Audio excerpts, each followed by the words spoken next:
அனைவருக்கும் உற்சாகமான இனிய காலை வணக்கம். இன்றைய நாள் ஜனவரி 2, 2025 மார்கழி 18ஆம் நாள் வியாழக்கிழமை. அனைவருக்கும் இன்றைய நாள் இனிமையான நாளாக அமைய டைகர் குடும்பம் சார்பாக வாழ்த்துகிறோம். முயன்று தோற்றவனுக்கு வெற்றி ஒன்றே இலக்காக இருக்கும். முயற்சி செய்ய யோசிப்பவர்களுக்கு வெற்றி வெறும் கனவாய் இருக்கும். இப்பொழுது நாம் அனைவரும் 8 மீது நிற்கிறோம். நமது விஷன் மிஷன் இறைவணக்கம் கூறப்போகிறோம். இதை நான் சொல்ல சொல்ல அதன் இடைவெளியில் நீங்களும் அதை திரும்ப சொல்லுங்கள். அப்படி சொல்வதனால் உங்களுக்குள் ஆற்றல் பெருகுவதை நீங்கள் உணர்வீர்கள். உங்களுக்குள் ஆனந்தமும் ஆரோக்கியமும் நிலைத்திருக்க இது உதவும். Tiger vision. மனம், புத்தி, உடல் மூன்றும் சமநிலையில் இருந்தால் வாழ்க்கை பிரகாசிக்கும். டைகர் மிஷன் ஒரு தனி மனிதனின்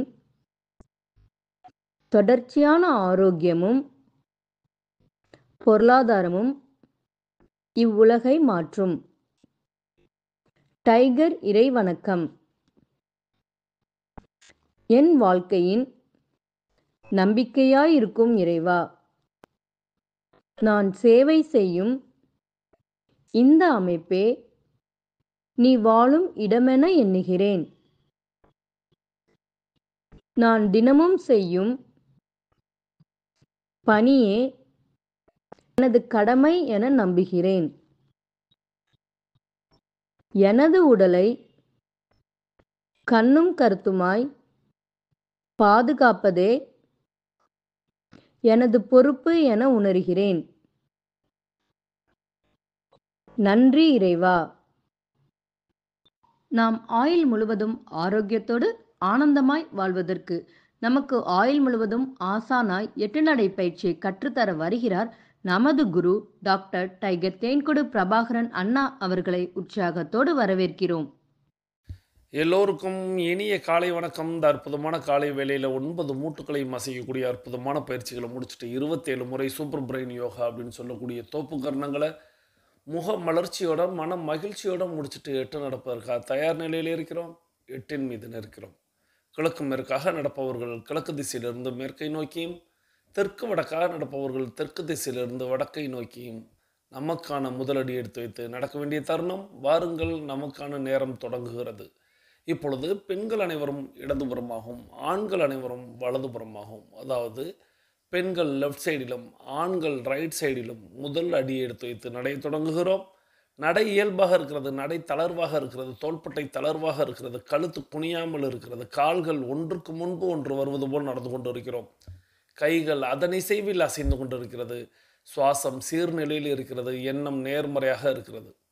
மனம் மகிழ்வுடனும் அமைதியுடனும் இருக்கிறது. ஒற்றை சிந்தனையாளர்கள் அத்தனை பேரும் ஒற்றுமையோடு ஒரே திசையை நோக்கி பயணித்துக் கொண்டிருக்கிறோம். நமது பயணம் வெற்றிகரமாக அமைய எல்லாம் வல்ல இறைவனை துணை கலைத்து கொண்டு தொடர்ந்து பயணிக்கிறோம். ஒவ்வொரு விடியிலும் நமக்கு பல விஷயங்களை கற்றுத்தந்து கொண்டே இருக்கிறது. நாம் பெற்றுக்கொண்டே இருக்கிறோம். அதை வாழ்வில் பயன்படுத்தி வெற்றி கண்டு கொண்டே இருக்கிறோம். அவ்வாறாக இன்றைய விடியிலும் நமக்கு பல விஷயங்களை கற்றுத்தரப்போகிறது. நாம் பெற்றுக்கொள்ளப் போகிறோம். அதை வாழ்வில் பயன்படுத்தி வெற்றி காணப் போகிறோம். ஒவ்வொரு நாளும் நமது நடையை தொடங்கும் போது நாம் சில பல நினைவூட்டல்களை நினைவூட்டுவது வழக்கம். அந்த வகையில் இன்னைக்கான நினைவூட்டல்கள், நம்மளுடைய பயிற்சிகளையும் முயற்சிகளையும் நிகழ்ச்சிகளை தொடங்குவதற்கு முன்பாக அதிலும் குறிப்பிட்டு சொல்லணும் அப்படின்னா, நம்ம 42 நாள் சேலஞ்ச் அப்படின்னு ஒரு விஷயத்தை நேற்றிலிருந்து தொடங்கி இருக்கிறோம். ஸோ அதில் நிறைய பேர் உங்களை இணைத்து இருக்கிறீங்க. ரொம்ப மகிழ்ச்சி. நான் உங்கள் எல்லாருக்கும் வாழ்த்து செய்தியிலே சொல்லியிருந்தேன், நீங்கள் தொடர்ந்து 42 நாட்கள் செய்திடுங்கள், வாழ்க்கையில் நீங்கள் மிகப்பெரிய வெற்றியை நீங்கள் பெற முடியும் அப்படின்னு. அந்த வகையில் இன்றைக்கி நம்ம 2வது நாளில் அடி எடுத்து வைத்திருக்கிறோம். 42 நாள் சேலஞ்சுக்கு பேர் கொடுத்தவங்க எல்லாருக்கும் இன்றைக்கி நம்ம 2வது நாளில் நம்ம அடி எடுத்து வச்சுருக்கோம். இந்த இடத்துல நம்மளுடைய நிகழ்வை தொடங்கும் போது நம்மளுடைய தாயை, நம்மளுடைய தந்தையை, நமது குருமார்களை, நமது இயற்கையை, நமது இறைவனை, நமது பிரபஞ்சத்தை, நமது இஷ்ட தெய்வங்களை, நமது மூதாதையர்களை, நமது முன்னோர்களை நம்ம வழிபட்டு அவர்களுக்கு நன்றி கூறி அவர்களிடம் அருளாசி பெற்று நமது பயிற்சிகளை, முயற்சிகளை, நிகழ்ச்சிகளை, எல்லா செயல்களையும் தொடங்க வேண்டும். இவ்வாறாக தொடங்கக்கூடிய அனைத்து செயல்களும் அற்புதத்தில் முடியும், வெற்றியை தரும். ஸோ இது அவங்களுடைய ஒரு ஆசீர்வாதம் அப்படிங்கிறதும் அவங்க நம்ம மேலே வைத்திருக்கக்கூடிய அக்கறை அப்படிங்கிறதும், அவர்களுக்கு ஏற்பட்ட பல்வேறு பிரச்சனைகளையும், பல்வேறு வெற்றிகளையும் அவர்கள் கலந்து ஆலோசித்து நமக்கு தரக்கூடிய நல்ல அறிவுரையும் எல்லாவற்றையும் வைத்து தான் நாம் பயணிக்கிறோம். ஒவ்வொரு செயல்லையும் நம்மளுடைய ஆழ் மனதில் ஒரு விஷயம் தோன்றும். இதை நாம் செய்யலாமா வேண்டாமா அப்படின்னு. அந்த ஆழ்மன பதிலை நாம் கூர்ந்து கவனிக்கணும். அதுதான் நம்மளுடைய ஆசீர்வாதங்களுக்கான பதிலாக வந்து சேரும். தாய் தந்தை குருமார்கள் இயற்கை இறைவன் பிரபஞ்சம் இவங்கள்ட்ட இருந்து வரக்கூடிய ஆசீர்வாதங்கள் ஆழ்மனதிலிருந்து நமக்கு பதிலாக கிடைக்கும். ஸோ ஆழ்மனம் ஒரு பதில் தான் சொல்லும், மேல் மனம் இன்னொரு பதிலை சொல்லும். இரண்டும் மாற்றி மாற்றி நம்மளை சற்று குழப்பும். நாம் தான் யாரிடம் பேசுகிறோம் என்பதை நாம் உள்ளார்ந்து கவனித்து ஆழ்மன பதிலை எடுத்து நாம் பயணித்தோமானால் வெற்றி நிச்சயம். ஸோ இதை நீங்கள் இன்னைக்கு முதல் ஒரு பயிற்சியாக எடுத்துக்கிறங்க. ஆழ்மனதில் நீங்கள் வந்து கேளுங்க, பேசுங்க. ஆழ்மனம் என்ன சொல்லுதுங்கிறத கவனியுங்கள். மேல்மனதை கண்டுகொள்ளாதீர்கள். மேல்மனம் அப்படிங்கிறது உங்களுடைய ஆசைகள் தான். இப்போது ஒரு உதாரணத்திற்கு சொல்கிறேன், உதாரணத்திற்காக மட்டும். ஆழ்மனம் மேல்மனம்னு சொல்லுவதனால உங்களுக்கு நினைவூட்டலுக்காக இந்த இடத்துல இந்த விஷயத்த சொல்கிறேன். இப்போது நீங்கள் வந்து புத்தாண்டு பிறக்கவும் நேற்றைக்கே நீங்கள் வந்து ஒரு முடிவு எடுத்திருப்பீங்க, நம்ம இப்படி இப்படி செய்யணும். இப்போ நான் வந்து டைம் டேபிள்னு ஒன்று நீங்கள் அனுப்பணும் அப்படின்னு சொல்லியிருந்தேன். அதுக்கு இன்னைக்கு வரைய நேரம் இருக்கிறது அப்படிங்கிறதையும் இப்போ நினைவூட்டி கொண்டிருக்கிறேன். இப்போது அதுக்கு வந்து நீங்கள் எழுதியிருப்பீங்க, நம்ம வந்து காலையில் இத்தனை மணிலேருந்து இத்தனை மணி வரைய நம்மளுடைய பயிற்சிகளை செய்வதற்கு, மதியம் வந்து இது செய்ய போகிறோம், மாலை வந்து இது செய்ய போகிறோம், இப்படி ஏதேனும் ஒரு விஷயம் எழுதியிருப்பீங்க. இது உங்களுடைய ஆழ்மனதிடம் கேட்டு நீங்கள் எழுதியிருப்பீங்க. உங்களுடைய மேல் மனம் வந்து இன்றைக்கே சொல்லியிருக்கும், ஆமாம் அதுக்காக அதுக்காக எழுந்துட முடியுமா, நம்ம எவ்வளோ வேலை பார்க்குறோம், பகல் முழுவதும் எவ்வளோ வேலைகள் இருக்குது, அப்போது இரவு வந்து நம்ம வந்து கொஞ்சம் நன்றாக தூங்க வேண்டும் அல்லவா, இதற்காக விடிய காலையில் எழுவது அப்படின்னு சொல்வது உங்களுடைய மேல்மனம். உங்கள் மீது அன்பும் அக்கறையும் உங்களை உயர்த்தக்கூடிய பண்பையும் சொல்லக்கூடியது உங்களுடைய ஆழ்மனம். உங்களை உங்கள் நிலையிலேயே வைத்திருப்பது போலவும், உங்களுக்கு சுகத்தை தருவது போலவும், உங்களுக்கு இப்பொழுது இந்த நொடி பொழுதில் உங்களுக்கு சந்தோஷத்தை தரக்கூடியது அப்படின்னு ஒன்று செயல்படுகிறது அல்லவா, அது மேல்மனம். அப்போது ஆழ்மனதிடம் நீங்கள் கலந்து ஆலோசனை பண்ணுங்கள். ஆழ்மனதிடம் நீங்கள் வந்து யோசிக்கக்கூடிய சிந்திக்கக்கூடிய எல்லா செயல்களையும் நீங்கள் வந்து கேட்டு பெறுங்கள். நிச்சயமாக ஆழ்மனம் உங்களை சரியான ஒரு வழிகாட்டியாக இருந்து உங்களை வழி நடத்தும். ஸோ இப்போது நம்மளுடைய நினைவூட்டல்களில் தாய் தந்தையர்களை குருமார்களை வணங்குதல் அப்படிங்கிறதும், அதன் பிறகு நம்ம ஒவ்வொரு செயல்பாடுகளையும் செய்து பார்க்க வேண்டும் அப்படின்னு சொல்லுவோம். நம்மளுடைய உள்ளங்கைகளை மடக்கி பார்க்கிறது, விரலின் நகங்களை வண்ணங்களை பார்க்கிறது, சுவாசத்தை சோதித்து பார்க்கிறது, இந்த செயல்களை எல்லாம் செய்யணும். அப்புறம் நம்ம பயிற்சிகளுக்கு முன்பாக 2 டம்ளர் வெதுவெதுப்பான நீர் பருகி இருக்கணும். ஸோ இதையெல்லாம் நம்ம வந்து கடைபிடிப்போம். இப்போது 42 நாள் சேலஞ்சில் இவைகளை எல்லாம் நீங்கள் பின்தொடர வேண்டும். நான் 2 டாஸ்க்கு தான் சொல்லியிருந்தேன், 2 டாஸ்க்கு தான். ஒன்று, தொடர்ந்து 8 நடை நடக்க வேண்டும். ஒருவேளை நடக்க முடியாத ஒரு சூழல் ஏற்பட்டால் அந்த தகவல் ஏன் என்பதை எனக்கு தெரிவிக்க வேண்டும். அதை நீங்களும் ஏற்றுக்கொள்ளணும். ஓகே, எனக்கு வந்து இதனால தான் என்னால் நடக்க முடியல அப்படின்னு.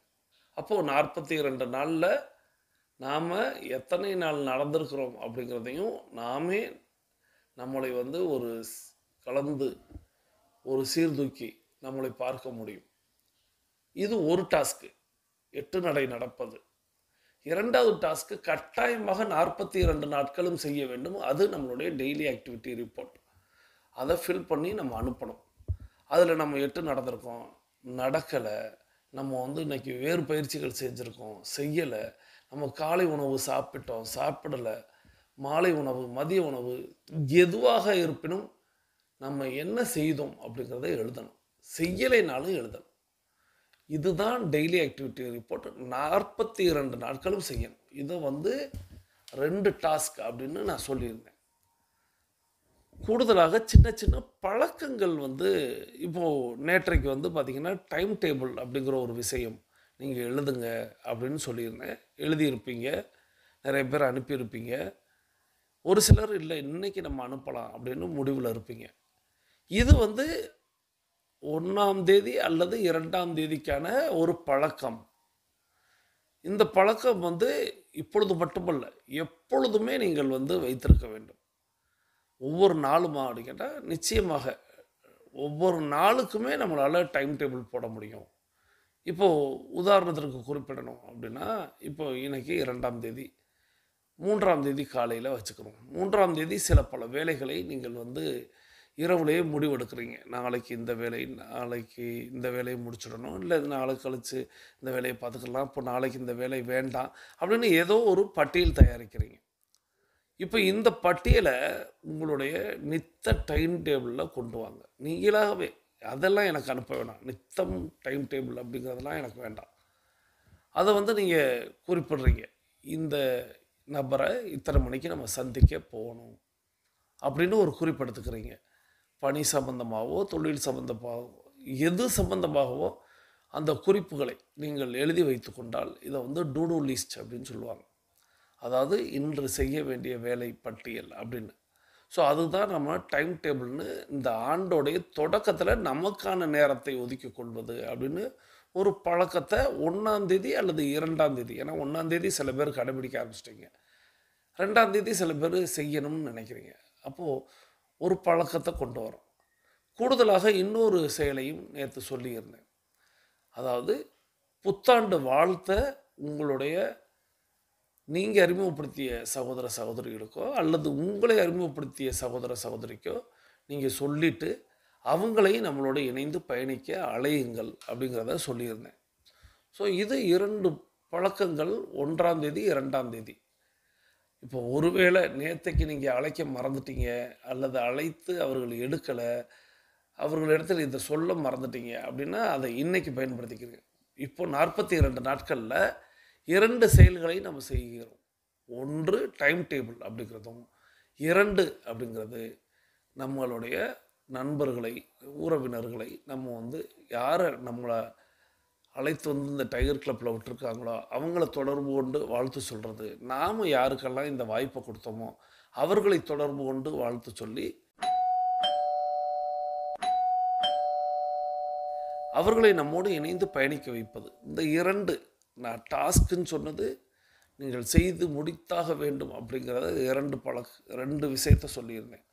அது 8 நடை நடக்கிறது, 42 நிமிடம் 8 நடை நடப்பது. அதன் பிறகு நம்மளுடைய 42 நாட்களும் நம்ம டெய்லி ஆக்டிவிட்டி ரிப்போர்ட் அனுப்புவது அப்படிங்கிறது. ஆனால் பழக்கங்களில் ஒவ்வொரு நாளும் ஒவ்வொரு பழக்கம் சொல்லுவேன்.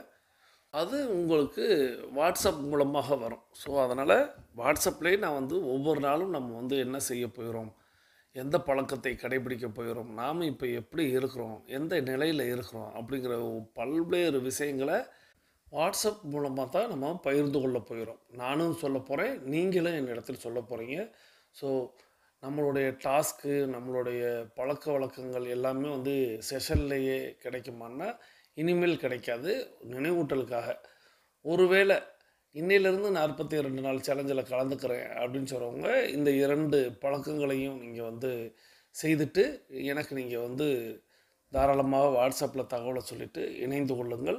இப்போது 42 நாள் சேலஞ்ச் செய்யக்கூடிய அத்தனை சகோதர சகோதரிகளுக்கும் நீங்கள் எண்ணியது அத்தனையும் நடந்தேற வேண்டும், நீங்கள் கேட்டது அத்தனையும் கிடைத்தாக வேண்டும், அதை எல்லாம் வல்ல இயற்கை இறைவன் பிரபஞ்சம் உங்களுக்கு வழங்க வேண்டும் என்று என்னுடைய வாழ்த்துக்களையும் என்னுடைய வேண்டுதல்களையும் வைத்து தொடர்ந்து நம்ம இன்றைக்கி ஒரு ஃபீட்பேக் கேட்க போயிடும். இது நம்மளுடைய 1400ஆவது நாள் கொண்டாட்டத்திற்கு சகோதர சகோதரிகள் வழங்கிய அந்த வாழ்த்து செய்தியோடு அடங்கிய ஃபீட்பேக் அப்படிங்கிற ஒரு விஷயத்தை கேட்டு வருகிறோம்.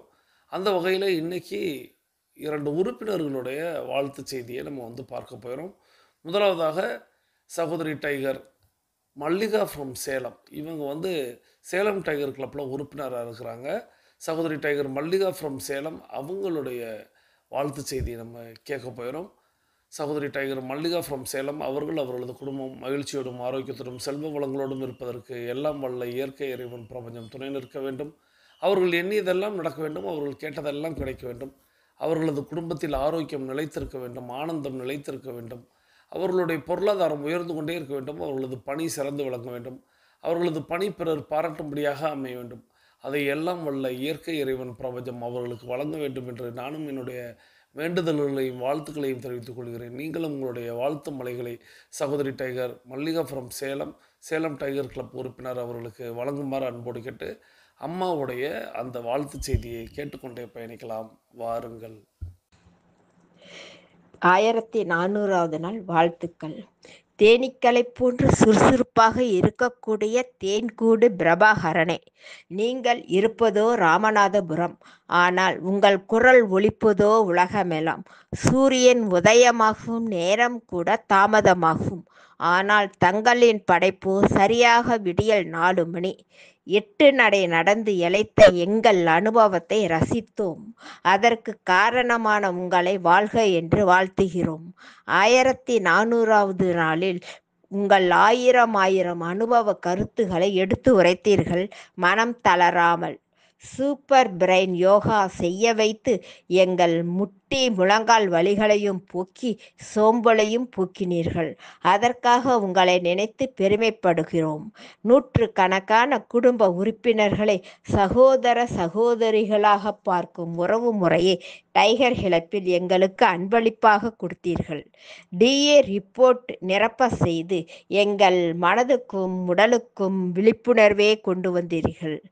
சன்பாத் எடுக்க சொல்லி எங்களை சூரியனைப் போல் பிரகாசமாக்கி வாழ்வில் வசந்தத்தை வரவழைத்த வசந்தனே, சின்ன வயதின் ஞாபகங்களை அப்பப்போ வரவழைத்து எங்களை இளமைக்கு அழைத்து சென்ற இளம் தென்றலை, ஆயில் புல்லிங் ஆயில் பாத் எடுத்து எங்கள் ஆயுளை நீட்டித்த அறங்காவலனே, ஞாயிறன்று சரித்திர கதைகளை எங்களுக்கு அறிமுகப்படுத்திய சரித்திர நாயகனே, திங்கள் அன்று புத்தகத்தின் மூலம் எங்கள் வாழ்வில் நிறை குறைகளை திருத்திய பிதா மகனே, தினம் தினம் சலிக்காமல் எங்களுக்காக உழைத்து பலவிதமான கருத்துகளையும் அனுபவங்களையும் பகிர்ந்தீர்கள். பகிர்ந்து எங்கள் அறிவை வளர்த்த வள்ளலே, உல்லாச இடங்களுக்கு அழைத்து போய் எல்லா இடங்களிலும் ராஜ மரியாதையோடு எங்களை கவனித்து உல்லாசத்தோடும் மகிழ்ச்சியோடும் ஆனந்தத்தோடும் எங்களை வீட்டிற்கு அனுப்பி வைத்தீர்கள். அதற்காக நாங்கள் உங்களுக்கு கடமைப்பட்டு இருக்கிறோம். பிரபஞ்சத்தின் மூலம் உங்களுக்கு கிடைத்த அகிலா ஜெயந்தி மகராஜ், மணிகண்டன், ராகுல் ரமணன் அனைவரிடத்திலும் உள்ள சேவையை வாழ்த்தி மகிழ்கின்றேன். அவர்கள் உங்களுக்கு கிடைத்த பொக்கிஷங்கள். ஒவ்வொரு நாளும் எங்கள் தாய் தந்தை குலதெய்வத்தை உங்களால் உணர்ந்து வணங்குகிறோம். அதற்காக உங்களையும் உங்கள் குடும்பத்தையும் வாழ்த்தி வணங்குகிறோம். 2000 நாளை ஆவலோடு எதிர்பார்த்து காத்திருக்கும் டைகர் குடும்பங்கள் அனைவரையும் வாழ்த்தி மகிழ்கின்றேன். வாழ்க வளமுடன். நன்றி சகோதரி tiger Mallika from Salem, Salem tiger club உறுப்பினர். அவர்களது குடும்பம் மகிழ்ச்சியோடும் ஆரோக்கியத்தோடும் செல்வ வளங்களோடும் இருப்பதற்கு எல்லாம் வல்ல இயற்கை இறைவன் பிரபஞ்சத்தை வேண்டி, அம்மா தன்னுடைய வாழ்த்து செய்தியில் கவிதையின் இடையிலேயே நம்மளுடைய டைகர் குழுமத்தில் என்னவெல்லாம் நம்ம செய்கிறோம் அப்படின்ட்டோம், அதை நமக்கு கற்றுத்தந்தமைக்கு அப்படின்ட்டு எனக்கு நன்றி சொல்லியிருந்தாங்க. மிக்க மகிழ்ச்சிம்மா, நன்றிம்மா. பிரபஞ்சத்திற்கும் என்னுடைய நன்றியை சொல்லிட்டு, நீங்கள் குறிப்பிட்ட அத்தனை விஷயங்களையும் நம்மளுடைய உறுப்பினர்களும் தொடர்ந்து பின்பற்றணும், தொடர்ந்து பயன்படுத்தணும் அப்படிங்கிறது தான் எங்களுடைய ஆசை. ஸோ ஒவ்வொரு விஷயத்தையும் நீங்கள் நினைவூட்டி, ஒவ்வொரு விஷயத்தையும் நீங்கள் தனித்தனியாக சுட்டி காட்டியது அப்படிங்கிறது ரொம்ப அற்புதமாக இருந்தது. அதற்கு என்னுடைய நன்றி. அம்மா சகோதரி டைகர் மல்லிகா ஃப்ரம் சேலம், இவங்களை பற்றி குறிப்பிடணும் அப்படின்னா, உறுப்பினர்களாக இருப்பவர்கள் நிறைய நேரங்களில் இப்போது கேப்டன்கள், வைஸ் கேப்டன்கள், கோஆர்டினேட்டர்கள், ஃபேமிலி டீம் உறுப்பினர்கள் இவங்கெல்லாம் நான் ஒரு வாழ்த்து செய்தி அனுப்புங்க அப்படின்னா அனுப்பிடுவாங்க. ஒரு கதை வேண்டும், ஒரு துணுக்கு வேண்டும், ஒரு மருத்துவ குறிப்பு வேண்டும், ஏதோ சொன்னாலும் எல்லாருமே முதல்ல செஞ்சுடுவாங்க. ஆனால் உறுப்பினர்களாக இருக்கிறவங்க இன்ன வரைக்கும் அப்படியே இதைத்தான் நான் அடிக்கடி சொல்லுவேன்.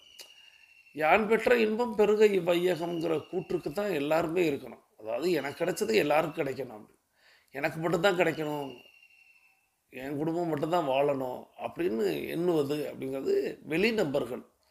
டைகர்னு நீங்கள் என்னைக்கு உங்களுக்கு நான் ஐடி நம்பர் வழங்கிட்டனோ அன்னையிலேருந்தே நீங்களும் ஒரு பொது மனப்பான்மைக்கு வந்துடணும் அப்படிங்கிறத நான் வந்து பல்வேறு முறை சொல்லியிருப்பேன். ஆனால் நிறைய பேருக்கு ஏதோ ஒரு தயக்கம் இருந்து கொண்டே இருக்கும்.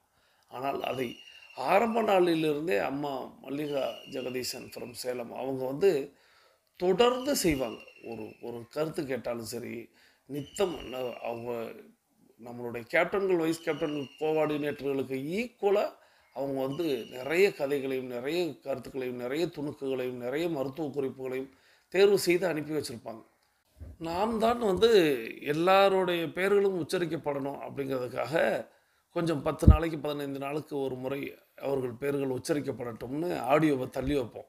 அப்போது ஒரு உறுப்பினராகவே இவங்க இன்னும் நிறைய பேர் இருக்காங்க உறுப்பினர்களே. இவ்வளோ ஆடியோக்கள் அனுப்பி வைக்கும்போது எல்லோரும் அனுப்பி வைத்தால் எத்தனை விதமான விஷயங்களையும் நாம் தெரிந்து கொள்ள முடியும் அப்படிங்கிறத நான் ஒவ்வொரு நாளும் ஆச்சரியப்படுவது உண்டு. இந்த நேரத்தில் அம்மா டைகர் மல்லிகா ஃப்ரம் சேலம் அவங்களுக்கும் அவங்களுடைய கணவர் ஜெகதீசன் சார் அவர்களுக்கும் இந்த நேரத்தில் என்னுடைய நன்றியை சொல்லி, ஏன்னா அவங்க வீட்டில் நடக்கக்கூடிய சுப காரியங்களுக்கு, சுப நிகழ்வுகளுக்கு அவங்கள்ட்ட இருந்து பிரபஞ்சம் அறக்கட்டளையை மறக்காமல் அவங்க வந்து நன்கொடை வழங்குவது அவர்களுடைய பழக்கமாக வைத்திருக்கிறார்கள். அதற்கும் என்னுடைய நன்றியை சொல்லி, நீங்களும் உங்களுடைய வாழ்த்து மலைகளை அம்மா சகோதரி டைகர் மல்லிகா ஜெகதீசன் ஃப்ரம் சேலம் அவர்களுக்கு வழங்குமாறு அன்போடு கேட்டு, தொடர்ந்து நம்ம இன்னொரு ஃபீட்பேக் கேட்க போயிடும், இன்னொரு வாழ்த்து செய்தி கேட்க போயிடும். இந்த அற்புதமான வாழ்த்து செய்தியை நமக்கு அனுப்பி வைத்திருப்பவர் இவங்களும் நம்மளுடைய உறுப்பினராக பயணிக்கக்கூடியவங்க, சகோதரி டைகர் விமலா ஃப்ரம் குலசேகரம். இவங்க மார்த்தாண்டம் டைகர் கிளப்பில் உறுப்பினராக இருக்கிறாங்க. அம்மா சகோதரி டைகர் விமலா ஃப்ரம் குலசேகரம் அவர்கள் அவர்களது குடும்பம் மகிழ்ச்சியோடும் ஆரோக்கியத்தோடும் செல்வ வளங்களோடும் இருப்பதற்கு எல்லாம் வல்ல இயற்கை இறைவன் பிரபஞ்சம் துணை நிற்க வேண்டும்.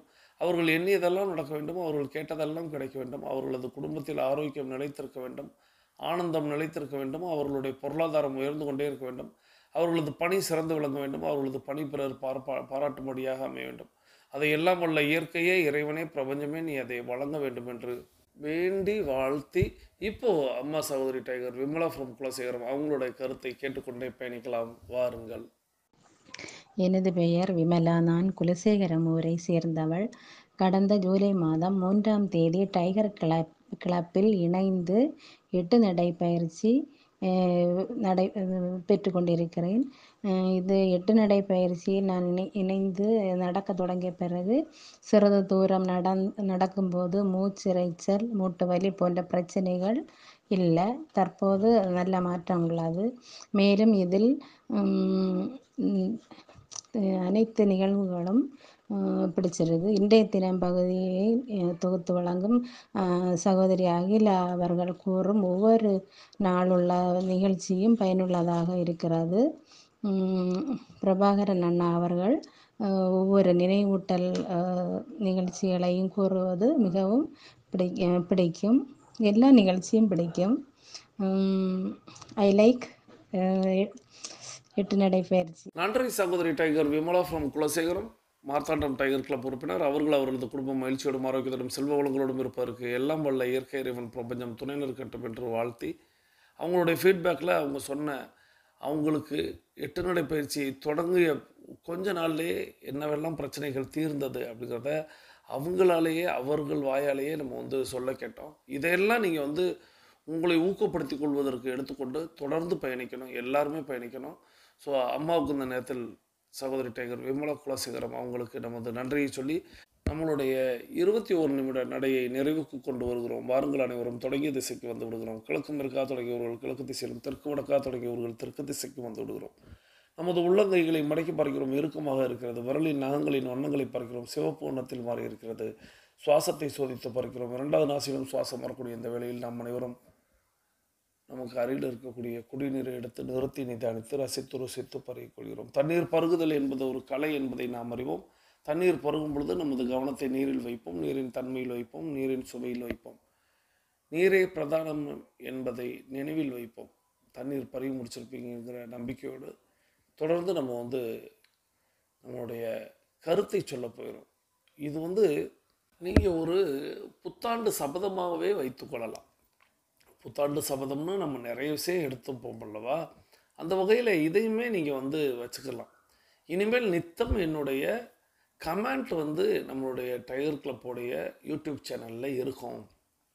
கேட்கக்கூடிய அனைத்து கேள்விகளுக்கும் பதிலளிக்கக்கூடிய நபராக இருப்பேன். தெரிகிறதோ தெரியலையோ, தெரிந்தது என்றால் அதற்கான பதிலையும், தெரியவில்லை என்றால் தெரியவில்லை என்ற பதிலையும் நான் அனுப்புவதற்கு முதன்மையான நபராக இருப்பேன் அப்படின்னு நீங்கள் ஒரு சபதம் எடுத்துக்கொள்ளுங்கள். நிச்சயமாக இந்த ஒரு பழக்கம் உங்களை இன்னும் நல்வழிப்படுத்தும் அப்படிங்கிறத சொல்லி, இப்போ வாங்க நம்ம எல்லாருமே கருத்து சொல்வதற்காக நமக்கு அருகில் இருக்கக்கூடிய மொபைல் ஃபோனை கையில் எடுத்துக்கிட்டு கருத்து பதிவிட போயிடும். இன்றைக்கி முதல் கருத்தாக நம்ம டெய்லி ஆக்டிவிட்டி ரிப்போர்ட் அனுப்பிட்டேன் அப்படிங்கிறத நீங்கள் முதல் கேள்விக்கான பதிலாக அனுப்புங்க. நான் இன்றைக்கி பதிலே சொல்லிட்டேன். ஏன்னா நீங்கள் நேற்றுலேருந்து செஞ்சுருப்பீங்க, நியூ இயர்லேருந்து செஞ்சுருப்பீங்கிற நம்பிக்கையோடு டெய்லி ஆக்டிவிட்டி ரிப்போர்ட்டை நேற்றே அனுப்பி வைத்து விட்டேன். இது முதல் கேள்விக்கான பதில். இரண்டாவது கேள்வி அப்படிங்கிறது ரொம்ப எளிதான கேள்வி தான். இந்த காலண்டர் அப்படிங்கிற ஒரு விஷயம் உங்கள் வீட்டுகளுக்கு நிச்சயமாக எல்லாருக்குமே வந்திருக்கும். அந்த கேலண்டர்களில் உங்கள் வீட்டில் மந்த்லி கேலண்டர் எத்தனை வந்திருக்கு, டெய்லி சீட் அப்படின்னு சொல்லக்கூடிய தினசரி காலண்டர் எத்தனை வந்திருக்கு, மாத காலண்டர் அப்படிங்கிறது எத்தனை, தினசரி காலண்டர் எத்தனை அப்படிங்கிறத மட்டும் இன்றைக்கி குறிப்பிடுங்க. இதற்கான விளக்கத்தை நம்ம இந்த காலண்டர் அப்படிங்கிற ஒரு தலைப்பில் ஒரு நாளைக்கு நம்ம பேசலாம். ஸோ இப்போது உங்கள் வீட்டில் எத்தனை காலண்டர்கள், மாத காலண்டர்களும் தினசரி காலண்டர்களும் வந்திருக்கிறது அப்படிங்கிறத குறிப்பிடுங்க. ரொம்ப எளிதான கேள்வி தான், எல்லாராலையும் விடையளிக்க முடியும். ஸோ குழந்தைகள் கூட தாராளமாக உங்கள் வீட்டில் எத்தனை வந்திருக்கு அப்படிங்கிறத நீங்கள் மனதில் வச்சுருந்து கூட எழுதலாம். ஸோ இந்த 2 கேள்விகளுக்கும் விடையளித்து கொண்டே பேசிக் கோர்ஸில் இருக்கக்கூடிய சகோதர சகோதரிகள் உங்களுடைய அஃபர்மேஷன் விசுவலைசேஷனை செய்கிறதுக்கு நீங்கள் போங்க. அஃபர்மேஷன் விசுவலைசேஷன் நம்மளுடைய ஆடியோ கேட்டு செய்யுங்க. உங்களுடைய அஃபர்மேஷன் விசுவலைசேஷன் வெற்றி பெற என்னுடைய வாழ்த்துக்களை தெரிவித்து, தொடர்ந்து அட்வான்ஸ் கோர்ஸில் இருக்கக்கூடிய 42 நிமிட நடைக்காரர்களுக்கான அடுத்த சுற்று தொடங்குகிறது. இப்பொழுது ஆண்கள் அனைவரும் இடதுபுறமாகவும் பெண்கள் அனைவரும் வலதுபுறமாகவும், அதாவது ஆண்கள் லெஃப்ட் சைடிலும் பெண்கள் ரைட் சைடிலும் முதலடி எடுத்து வைத்து நடையை தொடங்குகிறோம். நடை இயல்பாக இருக்கிறது, நடை தளர்வாக இருக்கிறது, தோள்பட்டை தளர்வாக இருக்கிறது, கழுத்து குனியாமல் இருக்கிறது, கால்கள் ஒன்றுக்கு முன்பு ஒன்று வருவது போல் நடந்து கொண்டு இருக்கிறோம். கைகள் அதன் இசைவில் அசைந்து கொண்டு இருக்கிறது. சுவாசம் சீர்நிலையில் இருக்கிறது. எண்ணம் நேர்மறையாக இருக்கிறது. மனம் மகிழ்வுடனும் அமைதியுடனும் இருக்கிறது. ஒற்றை சிந்தனையாளர்கள் அத்தனை பேரும் ஒற்றுமையோடு ஒரே திசையை நோக்கி பயணித்துக் கொண்டிருக்கிறோம். நமது பயணம் வெற்றிகரமாக அமைய எல்லாம் வல்ல இறைவனை துணை கலைத்து கொண்டு தொடர்ந்து பயணிக்கிறோம். தொடர்ந்து நம்ம கருத்து கேட்டோம், ஃபீட்பேக் கேட்டோம். அதை சகோதரி tiger Vimala from Kulasekaram Marthandam tiger club உறுப்பினர் அவங்க வழங்கியிருந்தாங்க. புதிய உறுப்பினராக இருந்து வழங்கியிருந்தாங்கன்னு நம்ம சொல்லியிருந்தோம். தொடர்ந்து அவங்க அனுப்பி வச்ச ஒரு அற்புதமான ஒரு ஆடியோ கேட்க போயிடும். இது வருடத்தின் 2ஆம் நாளில் நம்ம கேட்டு நடப்பது இன்னும் நமக்கு மிகச்சிறந்த பலனை தரும் அப்படிங்கிறதுக்காக இப்போ அம்மா அனுப்பி வைத்த அந்த அற்புதமான கருத்துக்கள் அடங்கிய அந்த ஆடியோ கேட்க போயிடும். இந்த ஆடியோ முழுமையாக கேளுங்க. இரண்டாவது சுற்றை நிறைவடையும் வரை வரும். இப்போ வாங்க நம்ம அந்த ஆடியோவை கேட்டுக்கொண்டே பயணிக்கலாம். 2025 வந்தாச்சு. அதை பண்ணணும் இதை பண்ணணும்னு பெரிய லிஸ்ட் எல்லாம் எழுதி வச்சு மாற ஆசைப்படுவோம். நம்மளால முடியும்னு நம்புவோம். ஆனா ஒரு சின்ன பிரச்சனை இருக்கு. இத்தனை நாள் பெட்லயே சொகுசா படுத்து தூங்கி காலை 11-12 மணிக்கு எழுந்தவங்களுக்கு திடீர்னு ஒரு நாள் புதிய வருடம் புதிய உதயம்னு காலையில 5-6 மணிக்கு எழுந்து ஜிம்முக்கு போனா கஷ்டமா தான் இருக்கும். வெளியே இருக்க எல்லா ரோடு கடையிலும் சாப்பிட்டுட்டு இருந்துட்டு ஜங்க் ஃபுட்ஸ் என்ஜாய் பண்ணிட்டு இருந்துட்டு திடீர்னு ஒரு நாள் பழம் காய்கறின்னு ஆரோக்கியமான உணவுகளை சாப்பிடணும்னா நாக்கு கண்ணீர் விட்டு ஓன்னு அழுகதான் ஆரம்பிக்கும். ஒரு நாள் 2 நாள் கண்டினியூ பண்ணுவோமா? மேக்சிமம் ஒரு வாரம். அதுக்கு மேல நம்ம பிளான்ஸை தொடர்ந்து செய்ய மாட்டோம். இவ்வளவு கஷ்டப்பட்டு நான் இந்த வாழ்க்கை வாழணும்னு அவசியமே இல்லையே, கொஞ்ச காலம் தான் இருக்கவே போறோம், இஷ்டப்பட்ட நேரத்துக்கு எழுந்து இஷ்டப்பட்டதை சாப்பிட்டு வாழ்ந்துட்டு போயிடலான்னு அப்பதான் இல்லாத ஞானோதயம் எல்லாம் வரும். இதெல்லாம் ஒரு எஸ்கேபிசம் தான். ஒரு வேலையை எடுத்துட்டு அதை செய்ய முடியாம கைவிட்டுட்டு நம்மள நாமே இந்த மாதிரி சாக்கு போக்கு சொல்லி சமாதானப்படுத்திக்கிறது. இந்த பிரச்சனை எல்லாம் வேண்டான்னுதான் ஒரு சின்ன ரூல் கொண்டு வந்திருக்கேன். இந்த ரூலை 2025ல நீங்க அப்ளை பண்ணி பாருங்க. செம்ம இஃபெக்டிவா இருக்கும். அதுதான் 1% ரூல். எடுத்ததும் காலையில 5 மணிக்கு எழுந்து ஜிம்முக்கு போயிடணும். தினமும் ஆரோக்கியமான உணவுகளை மட்டும் தான் சாப்பிடணும்னு உங்களை நீங்களே பயங்கரமா ஸ்ட்ரெஸ் பண்ணிக்காம தினமும் 1% மட்டும் முன்னேறுங்க. 2% இல்ல, 5% இல்ல, 100% இல்ல, ஒரே 1% முன்னேறுங்க. அதுவும் ஒரே ஒரு ஹேபிட் எடுத்து அதுல 1% முன்னேறிக்கிட்டே வாங்க. காலையில சீக்கிரம் எழுந்துக்கணும். இந்த ஒரு ஹேபிட்ட 2025ல நீங்க மாத்த போறீங்க. இவ்வளவு நாள் 11 மணிக்கு தான் எழுந்துட்டு இருந்தீங்கன்னு வச்சுப்போம். நீங்க பிளான் பண்ண அந்த நாள்ல 10:45க்கு அலாரம் வச்சு எழுந்துக்கோங்க. அடுத்த நாள் 10:30, அடுத்த நாள் 10, அடுத்த நாள் 9:30, அடுத்த நாள் 9, அப்புறம் அடுத்து 8. இப்படி 1/4 மணி நேரம், அரை மணி நேரம் 1 மணி நேரம்னு கொஞ்சம் கொஞ்சமா ஒவ்வொரு நாளும் முன்னாடி எழுந்துகிட்டே வரணும். இப்படி எழுந்துச்சுக்கிட்டா நான் எப்போ 5 மணிக்கு எழுந்துக்கிறது? அதுக்குள்ள வயசாயிடும் போங்க. கரெக்ட் தான். ஆனா உடனே நீங்க 5 மணிக்கு தொடர்ந்து எழுந்துச்சீங்கன்னா உங்களுக்கு அது ஸ்ட்ரெஸ் தான் ஆகும். பாதியிலே அந்த பழக்கத்தையும் விட்டுருவீங்க. ஏன்னா அது ரொம்ப ஸ்ட்ரெஸ்ஃபுல்லா இருக்குல்ல. சோ நான் சொல்ற 1/4 மணி நேரம் 1/2 மணி நேரம் முன்னாடி கூட எழுந்துக்க முடியலன்னா 5 நிமிஷம் 10 நிமிஷம் முன்னாடி எழுந்துகிட்டே வாங்க. ஒரு நாள் நீங்க 5 மணிக்கு எழுந்துப்பீங்க. சோ இப்படி எத்தனை நாள் ஆனாலும் கொஞ்சம் கொஞ்சமா நீங்க எழுந்துகிட்டே வரும்போது உங்க மைண்ட் அதை ஈஸியா பழகிக்கும். பரவாயில்ல, 1 மாசமே ஆனாலும் பரவாயில்ல, கொஞ்சம் கொஞ்சமா சீக்கிரமா எழுந்துக்க ட்ரை பண்ணுங்க. 2025க்குன்னு ஒரு தனி டைரியோ இல்ல ஹேபிட் ட்ராக்கரோ எடுத்து வச்சுக்கோங்க. அதுலதான் நீங்க இப்ப ட்ராக் பண்ணணும். 11 மணிக்கு எழுந்துட்டு இருந்த நீங்க அடுத்த நாள் எத்தனை மணிக்கு எழுந்துக்கிறீங்க? 10:45, 10:30, 10 இப்படி ட்ராக் பண்ணிக்கிட்டே வரணும். அலாம் வச்சு எழுந்துக்க முடியலன்னா வீட்டுல அம்மா, அப்பா, அக்கா, தம்பி, தங்கச்சி இல்ல குட்டீஸுங்க யாராச்சும் இருப்பாங்க. அவங்க கிட்ட சொன்னா எழுப்பி விட்டுருவாங்க. வேணும்னா மூஞ்சில தண்ணி ஊத்தி கூட எழுப்ப சொல்லுங்க. நம்மள பத்தி நமக்கு தானே தெரியும். இடியே விழுந்தாலும் எந்திரிக்காத கேஸ்னா என்ன சத்தம் கேட்டாலும் எழுந்துக்க மாட்டீங்க. தண்ணிய மூஞ்சில ஊத்தி நல்லா தட்டி விட்டா எழுந்துப்பீங்க. இருக்க சான்சஸ் எல்லாம் யூஸ் பண்ணிக்கங்க, நல்லதுதான். ஜிம்முக்கு போறதா இருந்தாலும் அப்படிதான். டெய்லியும் 2 மணி நேரம் ஜிம்ல நான் ஒர்க் அவுட் பண்ணணும்னு உடம்பு வலியில டென்ஷன் ஆகி உட்கார வேண்டாம். கொஞ்சம் கொஞ்சமா ஒர்க் அவுட் பண்ணுங்க. ஃபர்ஸ்ட் 1/2 மணி நேரம், அப்புறம் 5 நிமிஷம் எக்ஸ்ட்ரா பண்ணி உங்க ஒர்க் அவுட் டைம் அதிகப்படுத்திட்டா போதும். இதையுமே டெய்லியும் நீங்க ட்ராக் பண்ணணும். டைரி இல்ல நோட்ல எழுதி வச்சுட்டே வாங்க. ஏன் இதை சொல்றேன்னா அந்த ப்ராக்ரஸ பாக்குறப்போ உங்களோட இம்ப்ரூவ்மெண்ட் தெரியும். இதுவே உங்களுக்கு மோட்டிவேஷனை கொடுக்கும். இன்னும் இந்த ரூலை சூப்பரா பண்ணுவீங்க. நீங்க அடைகிற ஒவ்வொரு மைல் ஸ்டோனையும் கொண்டாடுங்க. உதாரணத்துக்கு காலைல 5 மணிக்கு எழுந்துக்கிற ஹேபிட்ட கொண்டு வர நினைக்கிறீங்க. இந்த 1% ரூல் அப்ளை பண்ணி தினமும் 1/4 மணி நேரம் 1/2 மணி நேரம் முன்னாடி எழுந்துக்கிற பழக்கத்தை ஃபாலோ பண்ணணும் கரெக்டா. இங்க 11 மணிக்கு எழுந்துட்டு இருந்த நீங்க 8 மணிக்கு எழுந்துக்க ஆரம்பிப்பீங்கல்ல, அப்பவே ஒரு கொண்டாட்டத்தை போடுங்க. இது ஒரு சின்ன வெற்றி தான். இதுக்காக உங்களுக்கு நீங்க பரிசு கொடுங்க. இதுதான் தொடர்ந்து கன்சிஸ்டன்டா உங்களை எல்லாத்தையும் ஃபாலோ பண்ண வைக்கும். அப்புறம் ஒரு கட்டத்துல 5 மணிக்கு எழுந்துக்கிற பழக்கம் தானா வந்துடும். அங்கேயும் நீங்க கொண்டாடணும். உங்களுக்கு பிடிச்ச ஒரு கிஃப்ட் நீங்க உங்களுக்கே கொடுத்துக்கணும். இது உங்களை இன்னுமே ஊக்குவிக்கும். ரொம்ப முக்கியம், இந்த ப்ராசஸ முழுசா நீங்க நம்பணும். இந்த 1% ரூல் ஒரு மேஜிக் மாதிரி. தினமும் நீங்க கொஞ்சம் கொஞ்சமா முன்னேறதுலதான் இது இருக்கு. தினமும் ஒரு பேஜ் புக் ரீட் பண்றதால எதுவும் பெருசா தெரியாது. ஆனா ஒரு வருஷம் முழுக்க நீங்க புக்ஸ ரீட் பண்ணி உங்க புக் ஷெல்ஃப்ல நிறைய புக் அடுக்கி வச்சிருக்கீங்கன்னா அத பாத்துட்டு இவ்ளோ புக் நம்ம படிச்சிருக்கோமான்னு உங்களுக்கே ஆச்சரியமா இருக்கும். அதான் சொல்றேன், இந்த 1% ரூல் ஒரு மேஜிக் மாதிரி. டெய்லியும் உங்களுக்கு வேண்டிய இடத்துல 1% இம்ப்ரூவ் ஆகும். இப்போ 2025 வந்தாச்சு. எல்லாத்தையும் புதுசா ஆரம்பிக்கணும்னு பிளான் பண்ணிருப்பீங்க. இந்த 1% மேஜிக் ரூலை வச்சு ஆரம்பிங்களே. முதல்ல உங்க வாழ்க்கைய நல்லா ஆராய்ச்சி பண்ணுங்க. எங்கெல்லாம் நீங்க நல்லா இருக்கீங்க, எங்கெல்லாம் நீங்க தப்பா இருக்கீங்க, எங்கெல்லாம் உங்களுக்கு முன்னேற்றம் தேவைன்னு பாருங்க. உங்களுக்கே தெரியும், சாப்பாடு, ஜிம், அதிகமா போன் பாக்குறது, இந்த மாதிரி பல பிரச்சனைகள் இருக்கும். இம்ப்ரூவ்மெண்ட் தேவைப்படும். அதெல்லாம் லிஸ்ட் எடுத்து வச்சுக்கோங்க. அந்த லிஸ்ட்ல இருந்து 1 மட்டும் சூஸ் பண்ணுங்க. அந்த 1 தான் உங்களோட கோல். ஆரோக்கியமான சாப்பாடு சாப்பிடணும், இதான் உங்க கோல்னு வச்சுப்போமே. இத சின்ன சின்னதா நீங்க பிரேக் பண்ணணும்.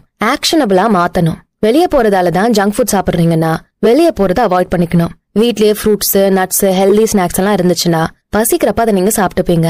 தினமும் கொஞ்சம் கொஞ்சமா ஃப்ரூட்ஸ், நட்ஸ்ன்னு எடுத்துக்க ஆரம்பிக்கணும். டெய்லியும் 2 பாதாம், 2 நாளைக்கு ஒரு தடவை ஆப்பிள், வாரத்துக்கு 4 ஜங்க் ஃபுட் சாப்பிடுறீங்கன்னா அத வாரத்துக்கு 3 நாளா குறைக்கணும். அடுத்தது 2 நாள், அடுத்து 1 நாள், அடுத்து வாரம் சாப்பிடாம மாசத்துக்கு 1 நாள் வெளியே சாப்பிடலாம். அண்ட் ஒரு கட்டத்துல வெளியே சாப்பிடணும்னாலே பிடிக்காமலாம் போயிடும். இந்த 1% ரூலோட மேஜிக் அப்படி. நீங்க வச்சிருக்க கோலை சின்ன சின்னதா இப்படி பிரிச்சு ஆக்ஷனபிளா மாத்தணும். தினமும் 1% மட்டும் இம்ப்ரூவ் ஆக பாருங்க, போதும். தினமும் நீங்க எடுத்து வைக்கிற ஒவ்வொரு ஸ்டெப்ஸும் நீங்க பயணத்தை முடிச்சுட்டு திரும்பி பாக்குறப்போ பெரிய பாதையே உருவாக்கி இருக்கும். இந்த 1% ரூலோட பியூட்டியே என்னன்னா, இது பெர்ஃபெக்ஷனை எதிர்பார்க்காது.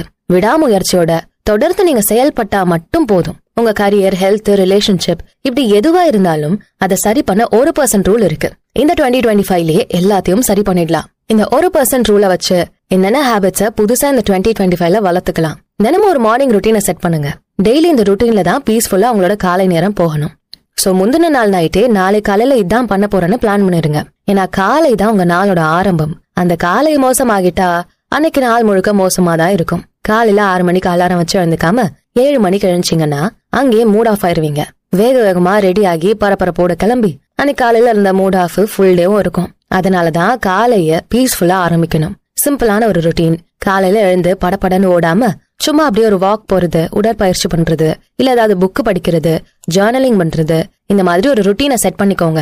வாழ்க்கைய பர்பஸோட வாழ்றோங்கிற ஃபீல் கிடைக்கும். காலையில எழுந்ததும் என்ன பண்ணணும்னு நீங்க தான் டிசைட் பண்ணணும். நம்ம சேனல்ல ஏற்கனவே சில ருட்டீன் எல்லாம் சொல்லிருக்கேன். அது கூட நீங்க ஃபாலோ பண்ணிக்கலாம். சிம்பிளா வச்சுக்கோங்க. எல்லாத்தையும் காலையில பண்ணிட முடியாது. ரீடிங், வாக்கிங், ஜர்னலிங் இந்த மாதிரி 1-2 வச்சுக்கிட்டீங்கன்னா போதும். அன்னைக்கு நாள் நீங்க நல்லா துவங்கணும்னா இந்த மார்னிங் ருட்டீன் பீஸ்ஃபுல்லா இருக்கணும். அப்புறம் கோல்ஸை செட் பண்றப்போ தெளிவா செட் பண்ணணும். டைம் கூட குறிப்பிட்டுக்கணும். இந்த ஜான்வரியோட கடைசியில நான் ஒரு ஃபுட் பிசினஸ் ஆரம்பிச்சு ஒரு ஸ்டெப் முன்னாடி எடுத்து வச்சிருவேன். இப்படி தெளிவா நீங்க இலக்க வைக்கணும். நீங்க என்னெல்லாம் கோல்ஸ் வச்சிருக்கீங்களோ அதெல்லாம் எழுதி வச்சுக்கோங்க. இந்த டைமுக்குள்ள முடிக்கணும்னு ஒரு டெட்லைன் கொடுத்துக்கோங்க. அப்பதான் ரொம்ப மும்முரமா நீங்க செயல்படுவீங்க. உடலை ஆரோக்கியமா வச்சுக்க வாக்கிங், ஜாகிங், ஒர்க் அவுட் இதெல்லாம் பண்ற நீங்க மனசையும் ஆரோக்கியமா வச்சுக்கணும். அதுக்காக தான் தியானம், மூச்சு பயிற்சி இந்த மாதிரி எல்லாம் செய்யணும். ரொம்ப நேரமெல்லாம் இல்ல, 10 நிமிஷம் கூட போதும். கொஞ்சம் கொஞ்சமா 1% ரூலை வச்சு ஆரம்பிங்க. தினமும் உங்க காலைய மூச்சு பயிற்சி தியானத்தோட ஆரம்பிச்சு நைட்டும் மூச்சு பயிற்சி தியானத்தோட முடிக்கிறீங்கன்னா ரொம்பவே நல்லது. இது உங்க மன அழுத்தத்தை பயங்கரமா குறைக்கும், உங்களோட கவனத்தை அதிகரிக்கும், உணர்வு ரீதியா உங்களை இன்னும் வலுவாக்கும். தினமும் 10 நிமிஷம் இல்ல 5 நிமிஷம் கூட ஓகேதான். இந்த மன அமைதிக்கான துவக்கத்தை 2025ல ஆரம்பிச்சிருங்க. 2025 முடியறதுக்குள்ள உங்க லைஃப் செம்மையா மாறி இருக்கும். நான் யாரு, எங்க இருக்கேன், இந்த மாதிரி நீங்க கேட்க கூடாதுன்னா உங்க மூளையை யங்கா வச்சுக்கணும். இப்ப உங்க ஞாபக சக்தி எப்படி இருக்குன்னு யோசிச்சு பாருங்க. நிறைய விஷயங்கள் மறந்து போயிடுது. சின்ன வயசுல ஒண்ணு விடாம எல்லாத்தையும் ஞாபகம் வச்சிருந்த உங்களுக்கு இப்போ ஏன் ஞாபகம் வச்சுக்க முடியல? காரணம் என்னன்னா, சின்ன வயசுல நம்ம தொடர்ந்து லேர்ன் பண்ணிக்கிட்டே இருந்தோம். ஒவ்வொரு ஸ்டாண்டர்ட்லயும் புதுசா படிச்சோம், சுத்தி நடக்கிறத ஆர்வமா கவனிச்சோம், புது விஷயங்களை தினம் தெரிஞ்சுக்கிட்டோம். ஆனா இப்போ நம்ம வேலைக்கும் ஓட்டத்துக்குமே நேரம் சரியா இருக்கு. நம்மளால புதுசா எதையும் கத்துக்க முடியல. பிரஷ் பண்றது எப்படி, எழுதுறது எப்படி, ட்ரெஸ் போடுறது எப்படி, சைக்கிள் ஓட்டுறது எப்படி, இப்படி சின்ன வயசுல எல்லாத்தையும் கத்துக்கிட்டோம். தப்பு பண்ணி தான் கத்துக்கிட்டோம். இப்ப அந்த தப்பு பண்றது கூட நமக்கு நேரம் இல்ல. இதனாலதான் மூளையில இருக்க ஞாபக சக்தி பகுதி வலுவிழக்க ஆரம்பிக்குது. இதை இன்னும் நீங்க வலுவாக்க நல்ல உணவுகள் எடுத்துக்கணும். அதையும் தாண்டி உங்க மூளையை நீங்க சுறுசுறுப்பா வச்சுக்க தினமும் எதையாவது லேர்ன் பண்ணிக்கிட்டே இருங்க. புதுசா ஏதாவது தெரிஞ்சுக்கங்க. முடிஞ்சா மனப்பாடம் பண்ணுங்க, புக்ஸ் ரீட் பண்ணுங்க, வித்தியாசமான டாக்குமெண்ட்ரிஸ், வரலாறுகள் இதெல்லாம் படிக்கிறப்போ உங்க நாலேஜ் இன்னும் வளரும். பிளஸ் கவனமும் அதிகமாகும். வித்தியாசமான ஸ்கில்ஸ் எல்லாம் கத்துக்கங்க. பிரெயின் ஜிம்னு யூடியூப்ல போட்டாலே அவ்வளவு எக்ஸசைஸ் வரும். ஷூட் த ரேபிட்னு ஒரு எக்ஸசைஸ் இருக்கு. உங்க 2 கை விரல்களையும் மாத்தி இந்த எக்ஸசைசஸ் பண்ணணும். ஃபர்ஸ்ட் பண்றப்போ வராது, கஷ்டமா இருக்கும். ஆனா டெய்லியும் பழக உங்களுக்கு அது சுவாரஸ்யமா இருக்கும். ரூபிக் கியூப் கத்துக்கலாம். சின்ன வயசுல தட்டாங்கல், குறி பார்த்து கோலி அடிக்கிறது, பல்லாங்குழி இந்த மாதிரி நிறைய கேம்ஸ் விளையாடணும். இப்ப இந்த விளையாட்டுகள் இருக்கிறதையே மறந்தாச்சு. விளையாட்டை தாண்டி இது ஒரு ஸ்கில். தினமும் ஸ்கில்ஸை டெவலப் பண்ற மாதிரி புதுசா ஏதாவது கத்துக்கங்க. இல்ல உங்க நாலேஜ வளர்த்துக்கிற மாதிரி ஏதாவது படிங்க. ரொம்ப நேரமெல்லாம் வேண்டாம், 10 நிமிஷம்னா கூட ஜாஸ்தி தான். ஃப்ரீ டைம்ல கூட நீங்க புதுசா லேர்ன் பண்ணிக்கலாம். அதிக நேரம் தூங்குற பழக்கம் இருந்தா அதை குறைக்க பாருங்க. 5 மணி நேரம் தூங்கினாலும் அந்த தூக்கம் தரமானதா இருக்கணும். இடையில முழிக்காம எந்த தொந்தரவும் இல்லாத தொடர் தூக்கமா இருக்கணும். நீங்க 9 மணி நேரம் தூங்கினாலும் இடையில முழிச்சு தூங்குறீங்கன்னா அது சரியான தூக்கம் இல்ல, தரம் இல்லாத தூக்கம். சோ தூங்குறதுக்கு முன்னாடி போனு, லேப்டாப் பாக்குறது இதெல்லாம் கம்மி பண்ணுங்க. முடிஞ்ச அளவு தூங்குறதுக்கு 3 மணி நேரம் முன்னாடியே சாப்பிட்டுருங்க. நல்லா வயிறு முட்டை சாப்பிட்டுட்டு உடனே தூங்க போறப்போ சில நேரம் நெஞ்சரியும், செரிமானம் சரியா இருக்காது, கம்ஃபர்டபுளா தூங்க முடியாது. 2024ல நீங்க பண்ணிருக்க மிகப்பெரிய தப்புன்னு இருக்கு. பினான்சஸ் சரியா பட்ஜெட் போடாம காசு பணத்தை தாறுமாறா செலவு பண்ணிருப்பீங்க. சம்பாத்தியமும் பெருசா இருந்திருக்காது. இந்த 2025ல பிளான் பண்ணி எல்லாத்துக்கும் காசை தனியா ஒதுக்கிருங்க. பட்ஜெட் போடுங்க. மாசம் வீட்டு செலவு, தனிப்பட்ட செலவு, எமர்ஜென்சி செலவு, சேவிங்ஸ் இப்படி காசை தனித்தனியா ஒதுக்கி வச்சுக்கோங்க. பட்ஜெட் போட்டு பிளான் பண்ணி காசு செலவு பண்ணணும். பினான்சஸுக்குன்னு தனி நோட் இல்லனா ஆப் கூட நீங்க வச்சுக்கலாம். ட்ராக் பண்ணிக்கிட்டே வாங்க. முடிஞ்ச அளவு பாசிட்டிவா பேச ட்ரை பண்ணுங்க. யார பார்த்தாலும் விரும்பாண்டி மாதிரி வெறப்பா காட்டிக்காம கொஞ்சம் சிரிங்க. உங்களை மாதிரியே 2025ல லைஃப பெட்டரா மாத்தணும்னு ஒரு கூட்டம் இருக்கும். அவங்க கூட பழக ஸ்டார்ட் பண்ணுங்க. உங்களை சுத்தி பாசிட்டிவா இருக்க மக்களே வச்சுக்கோங்க. உங்ககிட்ட பேச்சு, செயல், எண்ணம் எல்லாமே பாசிட்டிவா மாறணும். உங்க வீடு, கபோர்ட், போன் இதுலெல்லாம் இருக்க தேவையில்லாத ஃபைல்ஸ, பொருட்களை கிளியர் பண்ணிக்கிட்டே வாங்க. மாசத்துக்கு ஒரு நாள் இதுக்காக ஒதுக்கி கிளியர் பண்ணுங்க. முடிஞ்ச அளவு சுத்தமா வச்சுக்க பாருங்க. இந்த ஹேபிட்ஸ் எல்லாம் எடுத்ததும் உடனே பண்ணிடணும்னு அவசியம் இல்ல. நான் முன்னாடியே சொன்ன மாதிரி டெய்லியும் 1% இம்ப்ரூவ் ஆனா போதும். 2வது ரூல் எளிமை. எதையும் போட்டு காம்ப்ளிகேட் பண்ணி கஷ்டப்படுத்திக்காதீங்க. சிம்பிளிசிட்டியோட இருங்க. எளிமையா வச்சுக்கிறதால நிறைய பலன்கள் இருக்கு. மனுஷங்கிட்ட இருக்க நுட்பங்கள்லயே மிக பெருசு இந்த எளிமைதான். ஆனாலும் நம்ம அந்த எளிமையை பயன்படுத்தாம எல்லாத்தையும் இடியாப்ப சிக்கலா ஆக்கிக்கிட்டு இருக்கோம். நடக்கிற சம்பவம், வாழ்க்கையோட தருணங்கள் எல்லாத்தையும் சிக்கலாக்கிடுறோம். சோ தேவையில்லாத விஷயங்களை கொஞ்சம் நம்ம விலக்கி வச்சோம்னா நமக்கும் கொஞ்சம் இடம் கிடைக்கும். யோசிச்சு பாருங்க. உங்க வீட்டுல அடைச்சிட்டு இருக்க பொருள், உங்க மனசை கஷ்டப்படுத்திட்டு இருக்க எண்ணங்கள், உங்க வாழ்க்கையை தொல்லை பண்ற டாக்ஸிக் மக்கள் இவங்களெல்லாம் ஒதுக்கிட்டு இந்த 2025ல சிக்கல் இல்லாத எளிமையான வாழ்க்கை வாழ்ந்தா சூப்பரா இருக்கும்ல. இது மட்டும் இல்ல, 2024ல மணிக்கணக்கா டிவி, போன்னு உட்காந்துட்டு இருப்பீங்க. கண்ண வேணிக்கு வயிற்றுக்கு சாப்பாட கொட்டிக்கிட்டே இருப்பீங்க. இதெல்லாம் இந்த 2025ல இல்லாம பண்ணிட்டா? இந்த சிம்பிளிசிட்டி முதல்ல எங்க ஆரம்பிக்கும்னு தெரியுமா? சாய்ஸஸ்ல.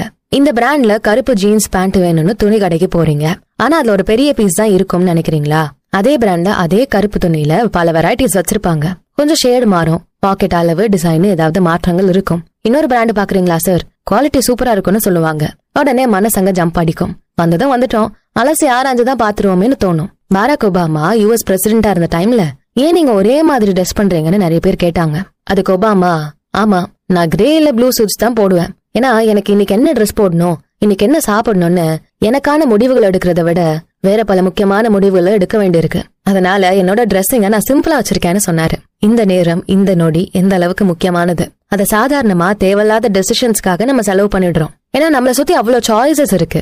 ஒரு 3 சாய்ஸ் இருந்தா கூட இங்கி பிங்கி பாங்கி போட்டு கூட டெசிஷன் எடுத்துடலாம். ஆனா கடல் மாதிரி இருக்கு சாய்ஸஸ். நம்ம மண்டைக்குள்ள அவ்வளோ இன்ஃபர்மேஷன், அவ்வளோ ஆப்ஷன்ஸ், அவ்வளோ டிஸ்ட்ராக்ஷன்ஸ், குப்பைங்களா தான் இருக்கு. டெசிஷன் ஃபட்டிக், அதாவது முடிவெடுக்கிறதுல டயர்ட் ஆகி மண்டையே மழுங்கி போறது. நிறைய கம்பெனிஸ் தன்னோட கஸ்டமர்ஸ்க்கு கடல் மாதிரி ஆப்ஷன்ஸ் கொடுத்துருவாங்க. இத்தனை இருக்கான்னு பாத்துட்டு எதை சூஸ் பண்றதுனே தெரியாம டயர்ட் ஆகி எப்பா இது எடுப்பா போதும்னு தோணிரும் நமக்கே.